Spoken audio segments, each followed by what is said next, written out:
Hello and welcome दोस्तों, मैं हूं राज और आप देख रहे हैं वन ट्यूशन। तो आज की वीडियो में हम लोग डिस्कस करने वाले हैं क्लास 12th यानी कि एचएस सेकेंड ईयर की फाइनेंस की सेकंड चैप्टर, जिसका नाम है function of reserve bank of India. तो इसके पहले मैंने एक वीडियो बना रखी है और आप लोगों को मैंने बताया था कि आपके कमेंट, लाइक और शेयर के ऊपर ही डिपेंड करेगा कि हमारा एक नेक्स्ट वीडियो आएगा कि नहीं। ठीक है, तो आप लोगों ने लाइक कमेंट शेयर किया। मैं चाहता हूं कि इस वीडियो को भी आप जो है लाइक कमेंट शेयर करें ताकि आपके लिए जो है मैं नेक्स्ट वीडियो जल्द से जल्द ले आऊँ। ठीक है, तो ये सेकंड चैप्टर है, मैं पूरे ही बुक को कवर कर दूंगा, टेंशन लेने की कोई बात नहीं है। चलिए देखते हैं इस वीडियो को, लेकिन देखने से पहले बता दूं, कोई भी डाउट हो, दिक्कत हो, कमेंट सेक्शन में जरूर कमेंट करना, या फिर आप मुझे इंस्टाग्राम फेसबुक पे फॉलो करके पूछ सकते हैं। इंस्टाग्राम और फेसबुक का लिंक मैं आप लोगों को डिस्क्रिप्शन में दे दूंगा। तो चलिए स्टार्ट करते हैं। तो ये सबसे पहले तो हम लोगों ने बहुत ईजी नोट बना रखा है ताकि आप लोगों को समझ में आए। तो सबसे पहले समझ लो कि इस चैप्टर में हम लोग पढ़ने वाले क्या क्या है। तो इस चैप्टर में हम लोग फंक्शंस ऑफ रिजर्व बैंक के बारे में पढ़ेंगे। ठीक है, functions of reserve bank of India के बारे में पढ़ेंगे। तो जैसे कि आप लोगों को पता ही होगा कि रिजर्व बैंक ऑफ इंडिया क्या है, जैसे कि लास्ट चैप्टर में मैंने आप लोगों को बताया था। तो यहाँ पे मैं सबसे पहले स्टार्ट करूंगा traditional functions of reserve bank of India से। तो सबसे पहला जो ट्रेडिशनल फंक्शन है वो है हमारा करेंसी इशू। तो जैसे कि आप लोगों को पता होगा कि आरबीआई जो है ना, आरबीआई के पास सोल अथॉरिटी है ताकि वो इशू कर सके, सर्कुलेट कर सके, विड्रॉ कर सके और एक्सचेंज कर सके करेंसी नोट्स को। उनके पास इतने भी अथॉरिटीज है, ये सब सारे अथॉरिटीज है कि सारे ही नोट्स को छापने का काम आरबीआई करता है, except 1 rupee note. 1 rupee note को छोड़ के और सारे कॉइन्स को छोड़ के, ये सब छोड़ के बाकी सारे जितने पेपर करेंसी है वो आरबीआई छापता है। और 1 रुपी नोट और कॉइन्स जो है ना वो गवर्नमेंट ऑफ इंडिया के द्वारा पब्लिश किया जाता है, लेकिन सर्कुलेट तो आरबीआई ही करता है। चाहे कोई भी इशू करे, सर्कुलेट तो आरबीआई ही करता है। आरबीआई को मेंटेन करना पड़ता है एक मिनिमम रिजर्व 200 करोड़ का, जो कि गोल्ड और फॉरेन एक्सचेंज रिजर्व में होता है। ठीक है, out of this 200 crore 115 crore जो है ना वो गोल्ड के फॉर्म में होते हैं और 85 करोड़ फॉरेन सिक्योरिटीज के रूप में होते हैं। ठीक है, अच्छा उसके बाद देख लेते हैं जैसे कि आरबीआई के पास ना सोल राइट्स है ताकि वो इशू कर सके करेंसी को। और ऐसा क्यों है, आरबीआई क्यों मोनोपोली करता है नोट इशू के मामले में? तो इनके लिए ना कुछ कारण और कुछ वजह दिया गई है इस बुक में, जैसे कि it brings uniformity to note issue, ताकि जो ना नोट इशू में एक यूनिफॉर्मिटी बना रहे। अब अलग अलग लोग होंगे, अलग अलग संस्थाएं होंगे, तो यूनिफॉर्मिटी मेंटेन नहीं किया जा सकेगा। ताकि ईजियर कंट्रोल हो, एक सिंगल एजेंसीज अगर होगा तो उसको कंट्रोल करने में ईजी होगा। पब्लिक का पेपर करेंसी पे फेथ बना रहे, स्टेबलाइज रहे इंटरनल और एक्सटर्नल वैल्यूज ऑफ करेंसीज। तो इन कुछ रीजनों की वजह से आरबीआई के पास जो है मोनोपोली है ताकि वो करेंसी को इशू कर सके और सर्कुलेट कर सके। नेक्स्ट जो हमारा ट्रेडिशनल फंक्शन है उसमें से है बैंकर, फिजिकल एजेंट और एडवाइजर, यानी कि जो आरबीआई हो एज ए बैंकर काम करता है, फिजिकल एजेंट काम करता है और एडवाइजर की तरह काम करता है। तो सबसे पहले एज ए बैंकर तो गवर्नमेंट आरबीआई जो है वो बोथ सेंट्रल गवर्नमेंट हो चाहे स्टेट गवर्नमेंट हो, दोनों के बिहाफ पे वो काम करता है एज ए बैंकर। सबसे पहला बात तो है, अगर कोई भी रिसीप्ट एक्सेप्ट करना हो या फिर पेमेंट करना हो ऑन बिहाफ ऑफ गवर्नमेंट तो आरबीआई कर देता है। अगर कोई शॉर्ट टर्म लोन देना हो गवर्नमेंट को तो भी आरबीआई करता है, तो इसीलिए उसे एज ए बैंकर कहा जाता है। फिर एजेंट इसलिए कहा जाता है जितने भी पब्लिक डेप्ट है उसको आरबीआई मैनेज करता है। टैक्स कलेक्शन करना हो या फिर कोई अदर पेमेंट करना हो ऑन बिहाफ ऑफ गवर्नमेंट वो भी आरबीआई करता है। सिक्योरिटीज को बाय और सेल करना हो या फिर treasuries bills on behalf of government वो कौन करता है? वो भी आरबीआई ही कर देता है। फिर उसके बाद as a adviser, government of India को एडवाइस करने का काम जो है ना कौन करता है? वो सेंट्रल बैंक यानी कि आरबीआई ही करता है। ये फाइनेंशियल और इकोनॉमिक मैटर्स में जैसे कि डेफिसिट फाइनेंसिंग हो गया, डिवैल्यूएशन ऑफ करेंसीज हो गया, ट्रेड पॉलिसी हो गया, फॉरेन एक्सचेंज पॉलिसीज हो गया, इन सब मामलों में आरबीआई जो है एज ए एडवाइजर का काम करता है गवर्नमेंट ऑफ इंडिया के लिए। नेक्स्ट थर्ड पॉइंट है हमारा ट्रेडिशनल फंक्शंस के bankers of bank, banker to the banks कहते हैं हम लोग इसको। अब देखो ऐसा है कि जितने भी कॉमर्शियल बैंक्स है ना उनको जो है ना कुछ पार्ट, अपने कुछ नेट एसेट्स के पार्ट जो है ना वो डिपॉजिट करने पड़ते हैं सेंट्रल बैंक के पास in the form of cash, और सेंट्रल बैंक जो है वो उनको देता है loan in time to time financial cost के हिसाब से। अगर कोई जरूरत पड़े तो जो है ना, जैसे कि हमें अगर जरूरत पड़ता है तो हम कहाँ जाते हैं? कॉमर्शियल बैंक के पास। अब कॉमर्शियल बैंक को पैसे की जरूरत पड़े तो वो किसके पास जाएंगे? तो वो आरबीआई के पास जाएंगे, इसलिए उनको बैंकर टू द बैंक्स कहा गया है। नेक्स्ट है हमारा लेंडर ऑफ लास्ट रिसोर्ट। तो लेंडर ऑफ लास्ट रिसोर्ट का मतलब क्या है? यह आखिरी उपाय है। सेंट्रल बैंक जो है वो लेंडर ऑफ लास्ट रिसोर्ट की तरह काम करता है। अगर कॉमर्शियल बैंक जो ना फेस कर रहा है इकोनॉमिकल या फिर फाइनेंशियल क्राइसिस, तो उस मामलों में उनको निकालने के यानी कि फाइनेंशियल क्राइसिस से निकालने का काम कौन करता है? वो करता है सेंट्रल बैंक यानी कि आरबीआई। इसीलिए आरबीआई को लेंडर ऑफ लास्ट रिसोर्ट भी कहा जाता है। नेक्स्ट है क्लियरिंग हाउस फंक्शन। तो क्लियरिंग हाउस फंक्शन का मतलब क्या है? जैसे कि as the custodian of cash reserve of commercial bank, central bank जो ना एक्ट करता है क्लियरिंग हाउस ऑफ बैंक। क्यों करता है? क्योंकि जितने भी बैंक्स हैं उनके अकाउंट्स जो है ना वो आरबीआई के पास होते हैं। जितने भी बैंक्स हैं उनके अकाउंट्स आरबीआई के पास है, और इसीलिए आरबीआई जो है ना वो इजीली सारे क्लेम्स को क्या कर पाते हैं? सेटल कर पाते हैं एक दूसरे के खिलाफ। इसीलिए उनको जो है ना क्लियरिंग हाउस फंक्शन कहा गया है सेंट्रल बैंक को। ठीक है, नेक्स्ट है supervision of the bank. Supervision of the banks का मतलब क्या है? देखो, जितने भी काम होंगे ना वो सारे ही आरबीआई के अंडर ही होते हैं। तो सेंट्रल बैंक क्या करता है? सुपरवाइज करता है, रेगुलेट करता है, कंट्रोल करता है सारे ही कॉमर्शियल बैंक्स को। सारे ही कॉमर्शियल बैंक को सुपरवाइज करेगा, रेगुलेट करना, कंट्रोल करना, चाहे देखो लाइसेंसिंग के मामले में हो, चाहे अगर बैंक को एक्सपेंशन करना हो, चाहे कोई लिक्विड एसेट्स को बेचना हो, या बैंक को मर्ज करना हो, एमलगमेशन करना हो, कुछ भी करना हो तो वो आरबीआई के दिशा निर्देश के अंदर ही होगा। और वो एक्ट है इंडिया, है ना, वो एक्ट है तुम्हारा बैंकिंग रेगुलेशन एक्ट 1949, तो इसके अंडर में होता है, तो इसलिए इसको सुपरविजन ऑफ बैंक्स भी कहा जाता है। नेक्स्ट है custodians of national foreign exchange reserve. जैसे कि हम लोग को पता है कि सेंट्रल बैंक जो है ना वो मेंटेन करता है फॉरेन एक्सचेंज रिजर्व, ताकि इंटरनेशनल ट्रेड को प्रमोट किया जा सके। और हमारा जो एक्सचेंज रेट है, यानी कि फॉरेन करेंसी से जो हमारा जो एक्सचेंज रेट बिलोंग करता है, उनको जो है स्टेबलाइज किया जा सके, ताकि हमारे करेंसी जो है ना बहुत ज़्यादा डिवैल्यूएशन ना हो जाए, बहुत गिर ना जाए, बहुत उठ ना जाए। तो उसके लिए ना फॉरेन एक्सचेंज रिजर्व चाहिए। तो कभी कभी क्या करते हैं आरबीआई जो ना फॉरेन करेंसीज को बेच देता है, और कभी कभी सेल कर देता है, कभी कभी बाई कर लेता है। इस तरीके से जो ना वो स्टेबलाइज करने की कोशिश करते हैं हमारे फॉरेन एक्सचेंज रेट्स को। नेक्स्ट, ये 8वां नंबर पॉइंट है controller of money supply and credit. बहुत इंपॉर्टेंट है controller of money supply and credit. देखो, इसमें होता क्या है, तुम्हारा सेंट्रल बैंक जो है ना तुम्हारा मनी की सप्लाई को और क्रेडिट को ना कंट्रोल करता है। दो तरीके से करता है, एक तो हो गया क्वांटिटेटिव मेथड और दूसरा हो गया क्वालिटेटिव मेथड। तो ये बहुत जरूरी है।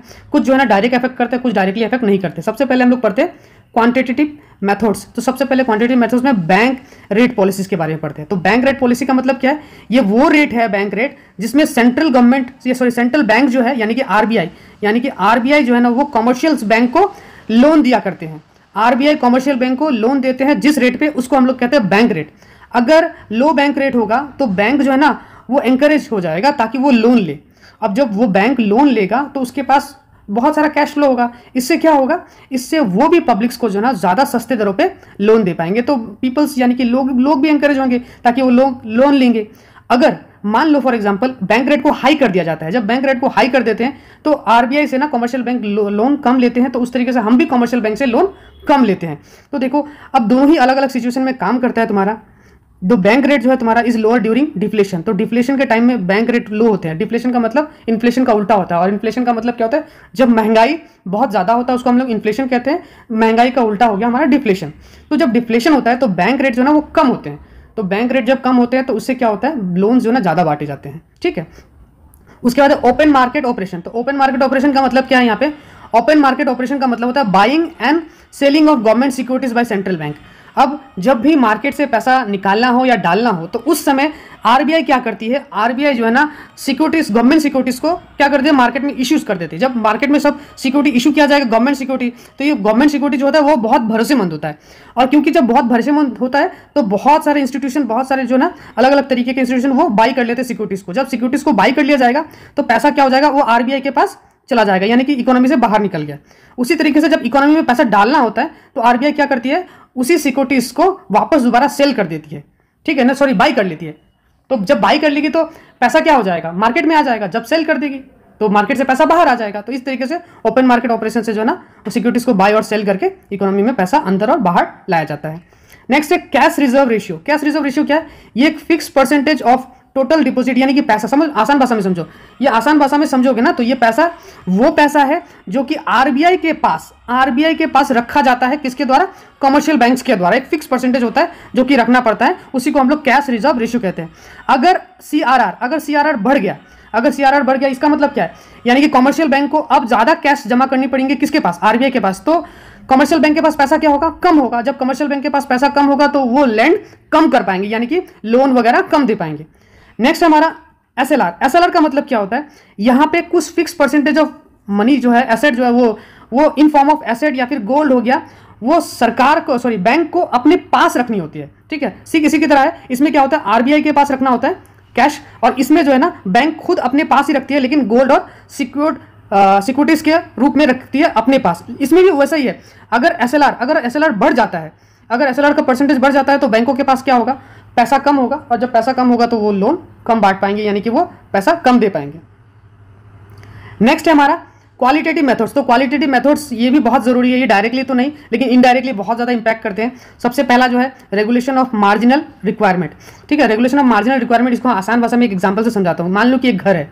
अब आरबीआई ने एक ऐसा रूल लगा दिया, अब उस घर के 60% वैल्यूएशन के ऊपर आपको लोन मिलेगा, यानी कि 100 रुपये का अगर वो घर है तो आपको 60 रुपीज़ ही लोन के मामले में दिया जाएगा। तो कोई भी जो है ना, जाहिर सा बात है कि लोन लेना नहीं चाहेगा। लेकिन अगर 90% वैल्यूएशन के ऊपर अगर आपको लोन मिल जाता है, जैसे कि 100 रुपये का घर है तो 90 रुपये आपको लोन के रूप में मिलता है, तो लोग जरूर है कि लोन लेना चाहेंगे। तो डायरेक्टली इनडायरेक्टली ये भी इफेक्ट करता है मार्केट में।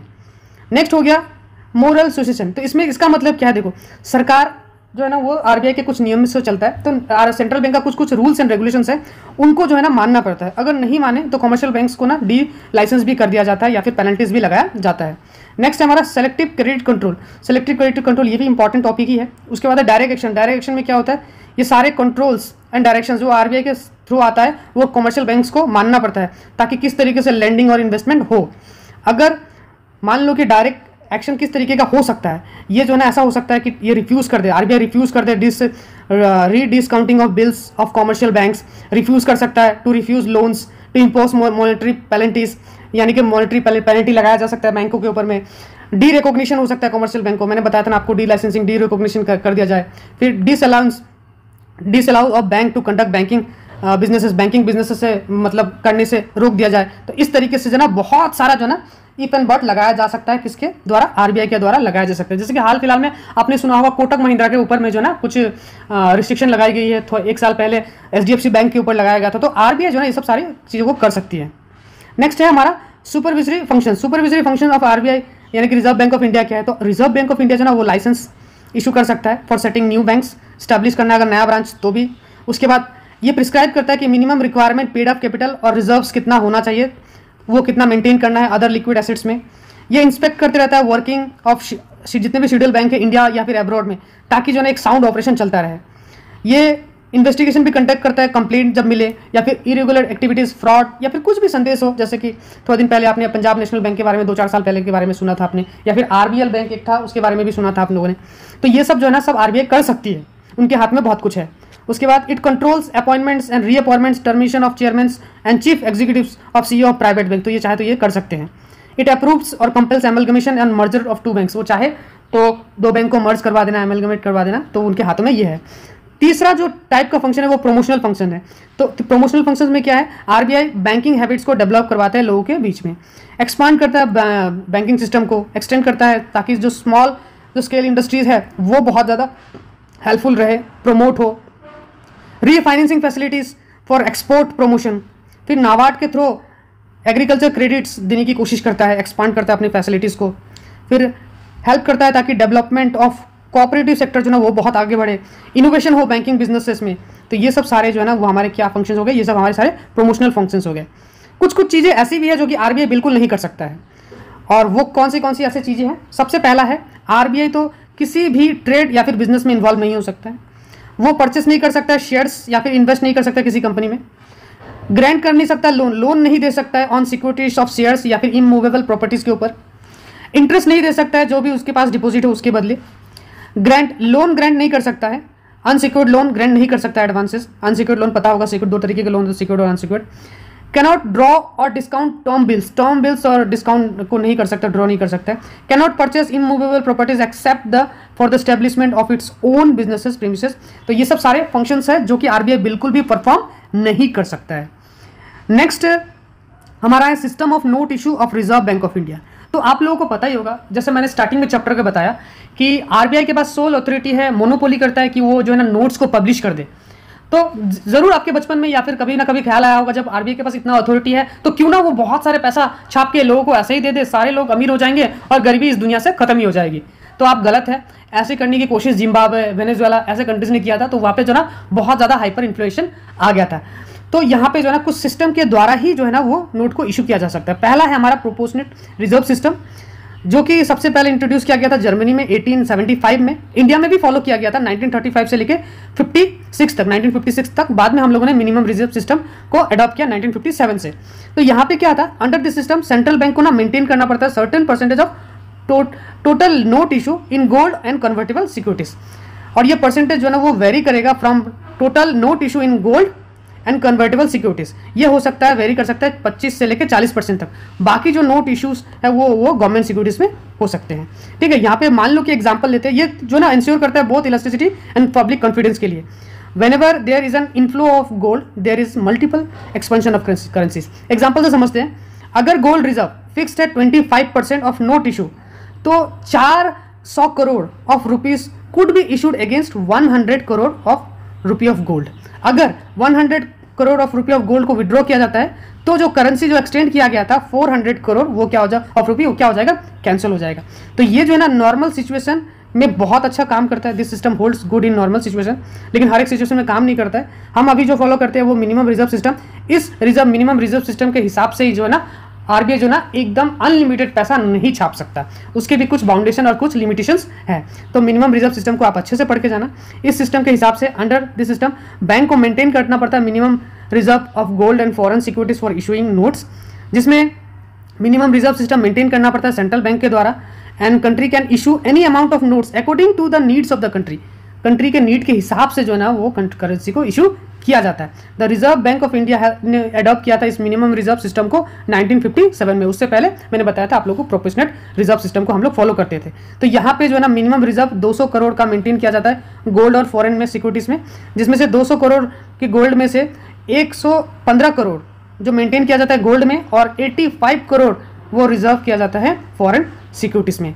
तो यही तक था हमारा इस चैप्टर का हमारा एक्सप्लेनेशन. आई होप कि आपको पसंद आया होगा. पसंद आए तो लाइक कमेंट शेयर ज़रूर कीजिएगा, क्योंकि बहुत मेहनत लगता है इन सारी वीडियोस को बनाने में. हो सके तो अपने फ्रेंड्स को ज़रूर शेयर कीजिएगा. बताइएगा कमेंट सेक्शन में नेक्स्ट चैप्टर आप लोगों को चाहिए कि नहीं चाहिए, और ये आप क्या करके कर सकते हैं, लाइक शेयर कमेंट, ये 3 चीज़ ज़रूर कर देना. तो मिलते हैं अगले वीडियो में. Till then good bye.